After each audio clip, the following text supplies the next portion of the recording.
A Bíblia é contra divórcio em caso de violência? Eu acreditava que sim, mas eu mudei de ideia e eu quero explicar isso em detalhes no vídeo de hoje. Esse programa vai ser um de olho no texto, um pouquinho diferente, mas que vai ter o seu momento para discutir a exegese do grego do Novo Testamento.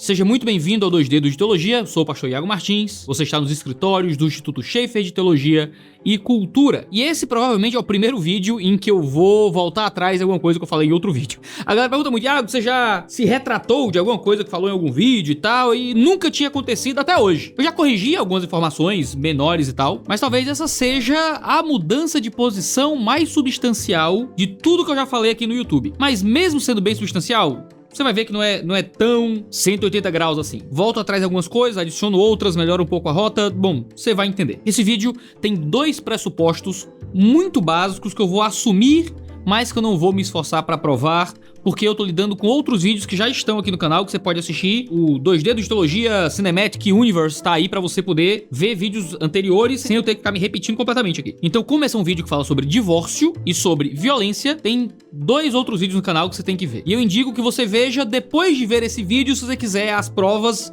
as bases do que eu vou argumentar aqui. Se você já concordar comigo, então você não precisa ir lá se não quiser. São duas coisas que eu vou pressupor nesse vídeo aqui. O primeiro pressuposto é que eu acredito que Mateus 19 e 1 Coríntios 7 são textos que permitem o divórcio em caso de adultério e abandono. Se você não acredita nisso, indico que assista o vídeo aqui do canal sobre divórcio e novo casamento quando esse vídeo aqui acabar. É lá que eu lido com esses textos bíblicos e eu não vou me repetir muito aqui, tá? Pra mim, é biblicamente bem estabelecido que uma vez casado, em caso de adultério ou abandono, você tá livre para casar novamente e seguir normalmente a sua vida. Essa é uma posição bem comum no mundo evangélico. A maioria de vocês já deve concordar com essa pressuposição. Se você quiser as bases disso, vai no nosso vídeo sobre divórcio. Se você discorda disso, vai discordar disso nos comentários lá do vídeo sobre divórcio. Eu não vou defender essa posição, eu vou pressupor essa posição, que já está defendido lá naquele vídeo. O segundo pressuposto que eu vou usar nesse vídeo aqui é que violência física é um pecado terrível no casamento e que mulheres devem ser protegidas de lares violentos. Tem um vídeo inteiro aqui no canal que lida com isso amplamente também. Se você discorda disso, acha que mulher tem que aguentar apanhar calada mesmo,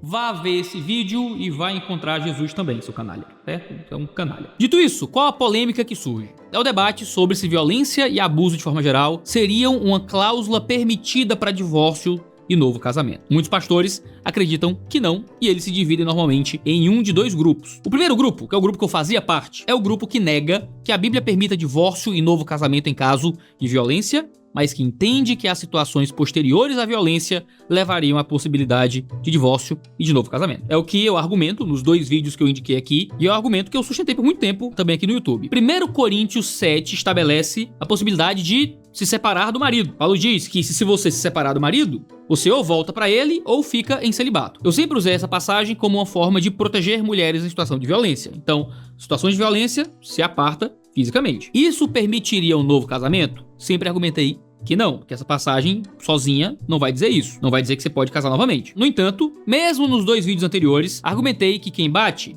primeiro, vai acabar abandonando se o cônjuge não volta pra casa, e o cônjuge só voltaria pra casa se a violência não fosse mais uma questão de risco, uma coisa iminente, a partir de uma transformação e um convencimento muito maduro de que aquilo é uma coisa que foi momentânea ou o que quer que seja, não é mais um risco que estaria sobre aquela mulher, não haveria nenhum motivo pra ela voltar pra casa fora desse tipo de contexto, logo o cara não ia querer esperar pela mulher ou o que quer que seja e iria embora, logo permitiria um novo casamento. E em segundo lugar, que assim, quem bate, mais cedo ou mais tarde, trai. E se o outro tá fora de casa por causa de violência, vai acabar arrumando outra pessoa. Além disso, também argumentei por aqui e por ali nos Pergunte ao Pastor sobre o absolutismo graduado. É uma perspectiva ética cristã, provém do livro de ética do Norman Geisler, um livro maravilhoso, que discute os conflitos éticos dentro do cristianismo. A aplicação seria que a vida da pessoa agredida é um bem muito maior do que a manutenção da aliança do casamento, o que faz com que a saída de casa daquela pessoa seja necessária para que uma boa ética cristã se manifeste. Ora, eu tenho que proteger a vida de uma pessoa que está sofrendo violência, mas também eu devo proteger um casamento que está às vias de ser destruído. Esse conflito ético, onde eu tenho dois problemas se manifestando, eu escolho a prioridade de qual questão ética. A vida da mulher diante da violência sempre vai vir antes de manter aquele casamento, aquela aliança de casamento. Agora, isso liberaria um novo casamento? Bom, só em caso de abandono ou de adultério. Esse era o meu argumento previamente, porque é onde eu era convencido teologicamente diretamente do texto bíblico, e até onde eu conseguia levar o assunto logicamente também. Não é uma posição de passar pano pra violência, não é uma posição de manter mulheres em situação de violência, e nem é uma posição de proibir recasamento de forma absoluta, mas que qualificava o novo casamento e o divórcio de fato a coisas que seriam razoavelmente inevitáveis ao contexto específico de violência. Mas eu não sigo mais essa posição, não faço mais parte desse grupo de pastores que segue esse tipo de perspectiva. Eu já acredito que violência por si só já é uma cláusula que permite divórcio e novo casamento. Eu vou explicar daqui a pouco quando eu falar do segundo grupo. Qual é esse segundo grupo? O segundo grupo de pastores e teólogos é um grupo do qual eu nunca fiz parte, que argumenta que a mulher deve permanecer em casa mesmo em um cenário de violência. Eu podia citar um monte de maluco de igreja neopentecostal aí no Brasil, doidão, mas não quero citar gente doidão não. Quero mostrar a fundamentação teológica que vem em vários nomes relevantes dos movimentos conservadores. Por exemplo, em um artigo publicado em 24 de agosto de 2015 no blog do seu Instituto de Aconselhamento Bíblico, o Jay Adams, considerado o pioneiro fundador do movimento moderno de aconselhamento, argumenta que uma mulher que sofre violência do marido não tem o direito de divorciar. Para o Jay Adams, a violência física não está entre as razões legítimas para o divórcio encontrados na Bíblia, e a separação nunca é uma opção, fecha aspas. Ele argumenta que é possível que a esposa saia de casa por uma noite, caso um marido bêbado, por exemplo, comece a quebrar tudo, mas não autoriza o divórcio ou uma permanência de longo prazo fora de casa. Para ele, a esposa deve permanecer e aguentar o sofrimento físico. Ele diz, e aqui eu cito diretamente: é claro que, se um marido chega em casa bêbado e começa a destruir tudo que está à vista, não seria errado a esposa colocar a roupa de uma noite numa sacola e ir com os filhos para casa de um vizinho. Isso não é separação. É como se esquivar, caso ele jogasse algo nela. E continua. Mas por que ela é obrigada a permanecer com um homem assim? A Bíblia não apenas oferece a esperança de que ela possa ganhá-lo para Cristo, também tem algo a dizer sobre suportar perseguições injustas. Baseado em textos da primeira epístola de Pedro sobre sofrimento, ele argumenta que aqueles que sofrem devem continuar fazendo o que é certo, assumindo todas as suas responsabilidades. Neste caso, isso significa cumprir o voto matrimonial, que incluía a promessa para o bem ou para o mal. Em seu argumento, isso inclui a violência física. Para ele, esta é a postura que honra os mártires cristãos. Ele diz: ao longo dos tempos, os crentes têm suportado perseguições e provações de natureza física, até mesmo envolvendo a morte por causa de Cristo. Adams não é o único que pensa assim, ele fez escola. De modo muito semelhante, mas ainda mais explícito, em uma série de palestras sobre aconselhamento bíblico avançado, publicadas online em 2012 e disponíveis ainda hoje pelo The Masters University and Seminary, famoso seminário do John MacArthur, o presidente do programa de pós-graduação em aconselhamento bíblico, John Street, argumentou que uma esposa deve suportar abuso físico do marido, assim como um missionário suporta a perseguição. John Street, que era presbítero na Grace Community Church, John MacArthur, e palestrante de influência internacional, com obras publicadas aqui no Brasil, fala sobre aconselhamento de casais em relacionamentos abusivos nos seguintes termos, abre aspas: se salvar o corpo é o objetivo final do aconselhamento, para sermos consistentes, teríamos que fazer disso o objetivo final dos cristãos em todos os níveis, disse Street na palestra de 2012, sugerindo que conselheiros não devem ter como principal foco a proteção física de mulheres em risco. Para ele, isso significaria que missionários em campo deveriam também serem tirados de situações de risco, já que não apenas esposas e filhos, mas também os próprios missionários estariam em perigo. Ele diz, abre aspas, isso significa que, no que diz respeito a muitos dos nossos missionários que estão em locais ao redor do mundo onde há ameaça corporal, teremos que puxá-los para casa e colocá-los em uma situação de proteção, porque maridos, esposas, filhos estão sob ameaça corporal. O que isso diz sobre os cristãos em países como a China, onde a igreja é abertamente abusada e fisicamente prejudicada? Em vez de, em última análise, procurar prevenir danos, o objetivo do aconselhamento bíblico para ele em um casamento abusivo seria procurar glorificar a Deus a fim de conquistar o agressor para a justiça e ser o tipo de pessoa de Deus, mesmo no meio da sua provação. Em outra palestra online, o Street também afirmou que é errado a esposa cristã com o marido incrédulo se separar do cônjuge por causa de abuso físico. A única exceção seria se a esposa acreditasse que corre perigo iminente de ser morta. Ele diz, é errado a esposa se separar do marido, ou neste caso, o marido se separar da esposa incrédula? Sim.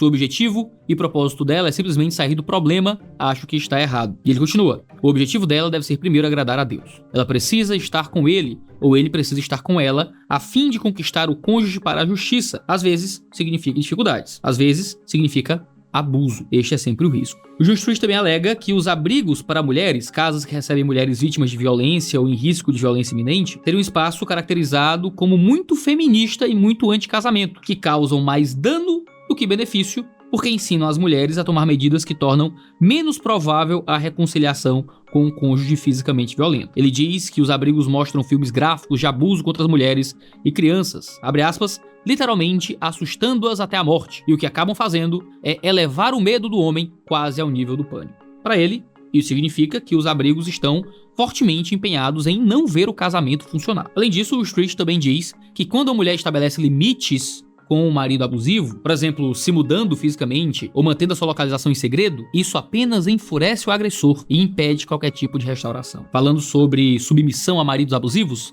ele lamenta que a maioria dos conselheiros sobre abuso serão muito rápidos em fazer com que a pessoa escape e não lhes ensinará a fidelidade a Deus ou a importância de sua fidelidade em viver o cristianismo, mesmo em meio a aflições severas. Alguns anos mais tarde, o John Street pregaria um sermão, ainda na Grace Community Church, em 12 de julho de 2020, poucos anos atrás, no qual exortou os cônjuges em casamentos abusivos a serem um missionário nesse casamento. Street também elogia Sarah Edwards, esposa do teólogo do século XVIII Jonathan Edwards, por ela se comprometer a permanecer no casamento, mesmo que seu marido a chicoteasse todos os dias. Um termo que ela usa de forma exagerada em uma carta, mas que ele aplica a contextos de violência doméstica. No sermão, ele menospreza esposas que estabelecem limites quando os maridos abusam delas e de seus filhos. O Street diz que a esposa de Edwards, que ele julgou sofrer abusos, estava focada em glorificar a Deus, enquanto muitas esposas em casamentos fisicamente abusivos estão focadas apenas em proteger-se. Neste mesmo sermão, o Street diz que os únicos motivos para o divórcio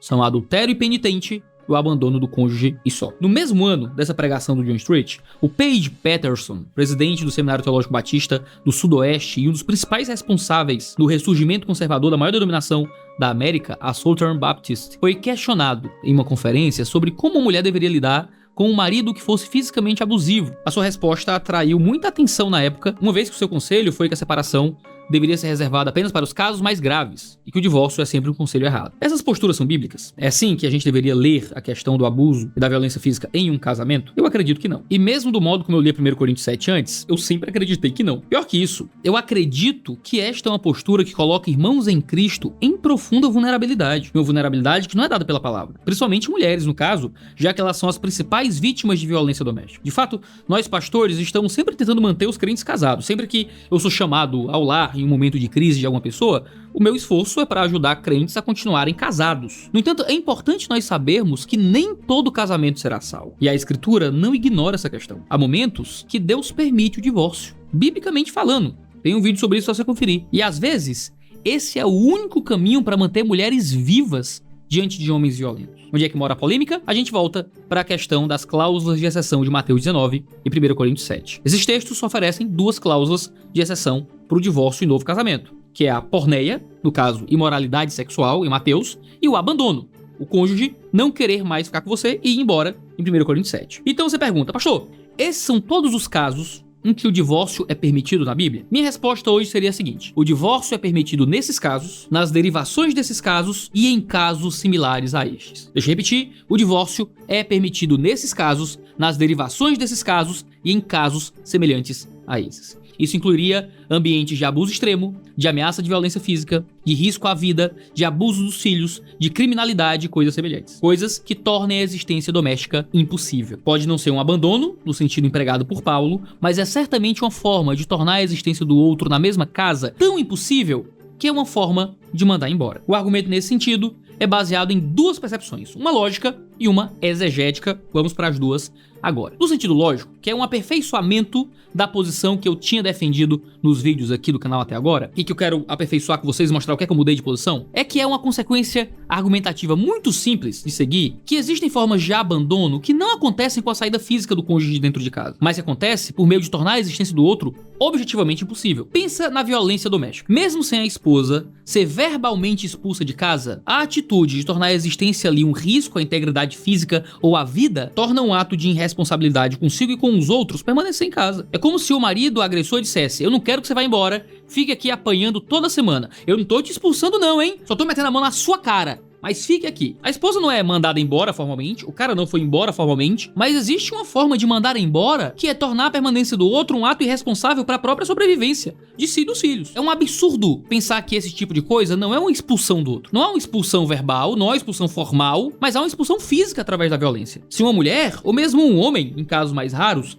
me liga dizendo que tá sendo fisicamente ameaçado, qual é a minha atitude como pastor e como igreja? A minha atitude é imediatamente retirar essa mulher de dentro de casa. Se acontece isso, eu vou ligar para um presbítero da igreja igreja, vou chamar um irmão mais forte, um policial ou algo do tipo, e eu vou lá pra ajudar essa irmã numa situação de risco físico. A gente chega na casa, a gente tira a mulher, tira os filhos, se houver filho lá, tenta acalmar o cara, leva na delegacia, se for a vontade da mulher, que geralmente deve ser a vontade dela. A gente indica que seja, caso haja realmente violência doméstica. Lá na delegacia, eventualmente, haverá um BO, haverá uma medida restritiva, ela vai ficar na casa de alguma família da igreja que possa receber. Depois que a mulher é tirada de casa, e aí a gente liga pro marido e tenta encontrar mais detalhes. Ou seja, a gente protege primeiro e pergunta depois. Se há uma pessoa em situação de risco físico, ou pelo menos declarando que tá passando por isso, como igreja, a primeira atitude é proteger. É uma situação complicada, nunca é fácil de lidar com esse tipo de coisa, a gente já lidou com esse tipo de coisa na igreja algumas vezes, e o difícil é porque sempre há defesas e acusações ali, né? É aqui que entra a grande loucura do divórcio. Nada é fácil quando sai dos padrões que Deus planejou pro mundo. Quando há uma ruptura, sempre é difícil, e aqui entra a sabedoria e trato do presbitério de uma igreja para lidar com esse tipo de caso. Você vai ouvir uma parte, vai ouvir a outra parte,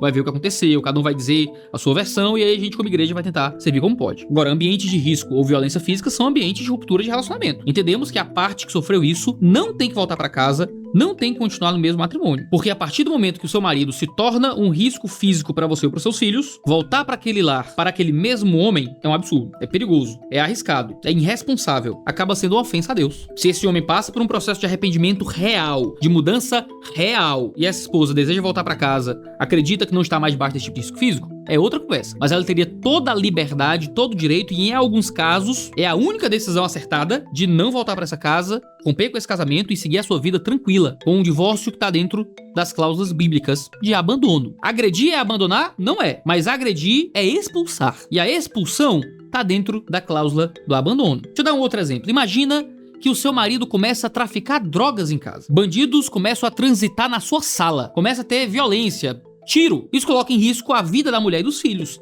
É uma situação de existência impossível dentro daquele ambiente. Não que o marido que vire um traficante seja alguém muito fiel, mas ele não tem que ser um traficante adúltero para que a esposa possa ter o direito de sair daquele casamento e divorciar. O marido tá expulsando a esposa e os filhos de casa quando transforma a existência doméstica em uma realidade impossível por transformá-la em uma boca de fumo. Ou então pense em um marido que mantém a esposa em estado de alienação. Pense em alienação financeira, social, familiar, deixando ela sem comida, sem qualquer possibilidade de relacionamento, ou às vezes em cativeiro. Tem mulheres que vivem em cárcere privado. Isso existe. Não acho que é impossível, não. Mesmo que não haja nenhum adultério ou um abandono formalmente dito, existe uma situação que a igreja vai interpretar como uma possibilidade de ruptura daquele relacionamento porque houve uma expulsão do outro daquela vida social. A maldade é criativa, é necessário sabedoria por parte da igreja para lidar caso a caso. Esse é o argumento lógico. Não é exatamente o que eu tinha defendido e argumentado previamente nos outros vídeos. Demorei um pouco para formular esse modo do argumento, que eu acho que é mais claro, mas é assim que eu acredito hoje na conclusão lógica do abandono. Ou seja,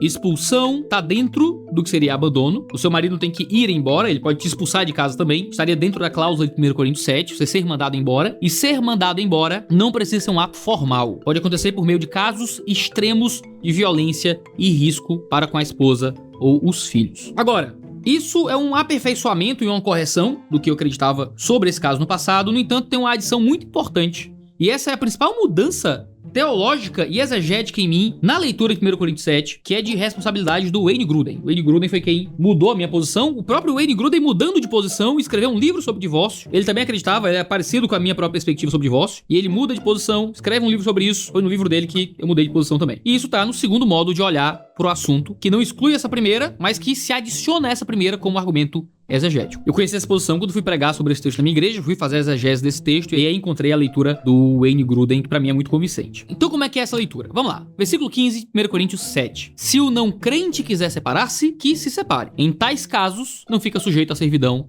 nem o irmão, nem a irmã. Deus chamou vocês para viverem em paz. Vê só, quando Paulo diz em tais casos, no grego é en tois toiotois. Ele usa um fraseado muito interessante aqui. Paulo quer dizer apenas nesse caso, ou seja, apenas por deserção por parte do incrédulo, ou ele quer dizer em casos semelhantes a este, ou seja, em qualquer caso em que alguém destruiu o casamento. O Wayne Grudem argumenta para mim muito convincentemente que em vários exemplos da literatura extra-bíblica, o grego en tois toiotos, em tais casos, muitas vezes inclui mais tipos de situações do que o exemplo original. Além disso, ele percebe que os autores do Novo Testamento geralmente usam o singular de toiotos quando se refere a um exemplo específico limitado, nesse caso ou neste caso, mostrando que o uso do plural por Paulo significaria que ele tem não apenas o seu exemplo em mente, mas casos semelhantes ao seu exemplo. Isso certamente incluiria outros casos de violência, abusos e coisas semelhantes. Caso Paulo quisesse até apenas o exemplo descrito, abandono por parte do descrente,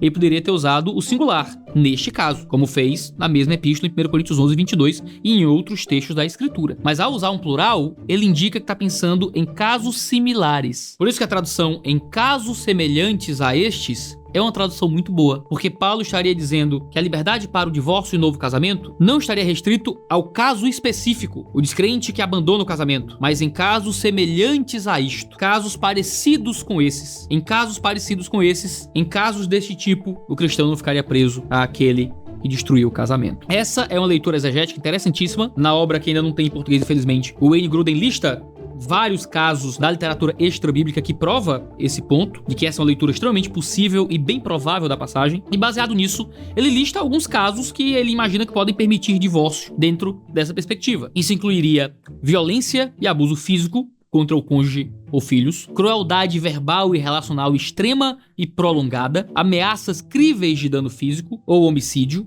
dependência incorrigível de drogas ou álcool, ou outros vícios destrutivos para a família, como vício descontrolado e duradouro em apostas, levando a endividamentos avassaladores, vícios incorrigíveis em pornografia, que se enquadraria em imoralidade sexual de Mateus 19, e casos assim. Ou seja, mulheres em casamentos violentos não estão na mesma situação que missionários em países perseguidos. No melhor, é uma comparação inapropriada. No pior, é uma comparação ímpia. É muito diferente uma mulher sendo vitimada pelo seu marido, tendo ela a possibilidade justa de sair dali, e um missionário que conscientemente vai para uma situação de risco físico a fim de pregar o evangelho àqueles que precisam. Comparar uma coisa com a outra é ir muito além do que diz a palavra de Deus. Claro que precisamos ser cuidadosos nisso tudo. Alguns querem se aproveitar desses textos para inventar tipos criativos de abandono, a fim de validar o divórcio. Eu já tive casos de aconselhamento na minha vida pessoal, onde mulheres acusavam seus maridos de abandono e queriam se divorciar com base em 1 Coríntios 7, porque eles não ganhavam muito dinheiro e a esposa não conseguia ter aquilo que queria. Ele me abandonou financeiramente, pastor. E a mulher tinha comida, tinha casa, tinha tudo, só não tinha tudo que queria para luxar. Ou maridos que acusam a esposa de terem abandonado o casamento. Abandono, pastor! Porque elas não eram sexualmente muito ativas. Isso é um desrespeito, tanto ao texto quanto às pessoas que vivem